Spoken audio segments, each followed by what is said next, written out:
Flyweight bout, Tagir Ulanbekov sitting at minus 170 against Cody Durden sitting at plus 140. Over under 2.5 rounds, minus 240 for the over, plus 200 for the under. Both men 4-1 in their last 5. Both men 37 years of age. Both men 5'7". But Tagir Ulanbekov 3-inch reach advantage. Cody Durden on a nice win streak. Last fight, Jake Hadley picked up a win there in enemy territory, and that was a fight where he was a dog in. He was a dog against Charles Johnson, got that one done. Was a dog against Carlos Mota, got that one done. So 3 straight dog cashes for Cody Durden. Finds himself in the same spot against Tagir Ulanbekov, who last got a win against Nate Maness back in November of 2022 by a standing guillotine choke. So it's definitely something Durden will have to be aware of, the submission threat of Ulanbekov. But what are you thinking on this one? Yeah, if you like grappling, this is the fight for you, in my opinion. Both guys are high level. It's going to be a fun fight to watch. 2 guys that are tough for one and just have cardio for days, it seems like. I know Durden has slowed down in fights where he's just put out this ridiculous amount of takedown attempts, but it's gotten better, and I think it's produced wins for him on his record. You look, like you said, 4-fight win streak, and each guy is just progressively getting better. He knocks out JP Buys. He goes in and gets the decision against Mota, Charles Johnson, and decision against Jake Hadley, which is the fight that really made me think like Cody Durden's for real, because Jake Hadley is a pretty highly touted prospect coming into the UFC. Took a loss, but since it has looked pretty good.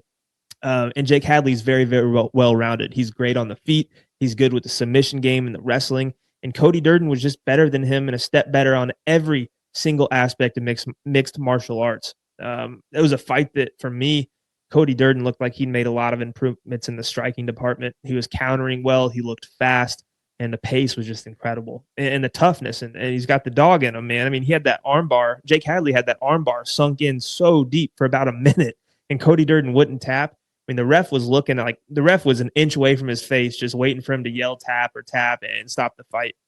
And Durden turned around and had a phenomenal third round. So he has no quitting him. I've seen Tagir dropped against Tim Elliott, of all people. Tim Elliott was able to go in there and drop Tagir. Tim Elliott was able to take him down 3 times and land nearly 80 significant strikes on him. Tim Elliott's a guy that resembles Cody Durden for me. They got a good gas tank, always foot on the pedal, trying to get the fight to the mat, awkward on the feet a little bit, fast, and just will grind out wins any way they can. And that's the style you have to beat Tagir Ulanbekov, in my opinion.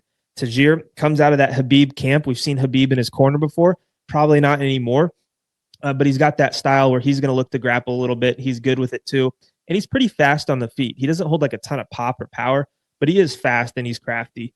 I think this is a very good fight. I think it's a close fight. Again, this is another fight where if you're going to give me, plus 130, plus 140 on Cody Durden, I'm going to take it because I think the line should be right at pick'em.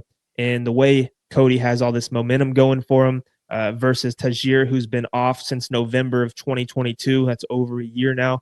I think Cody Durden's got it going for him. So I'm going to take him for the pick. I'm going to take him as a dog here.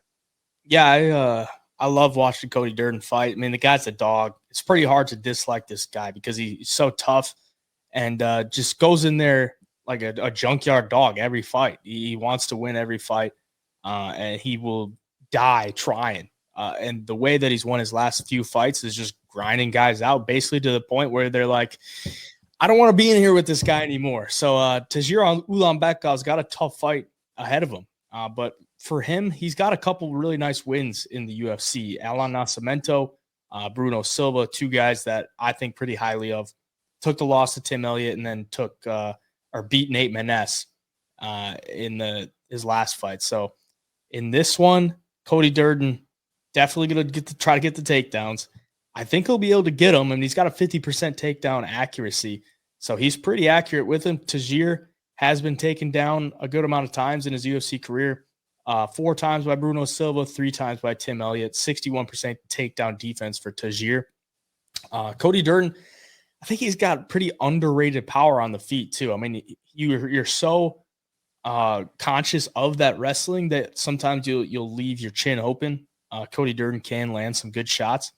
And just looking at like his UFC fights, like they're not tough guys, or they're not easy guys. Like he's fighting Right. some pretty tough guys. The losses to Makayev, he got kneed there and then got submitted by guillotine. And then since then, he's been on a run. But he's also fought Chris Gutierrez, and he took him to a draw, which is pretty impressive as we've seen Gutierrez in the top 15 of the bantamweight division.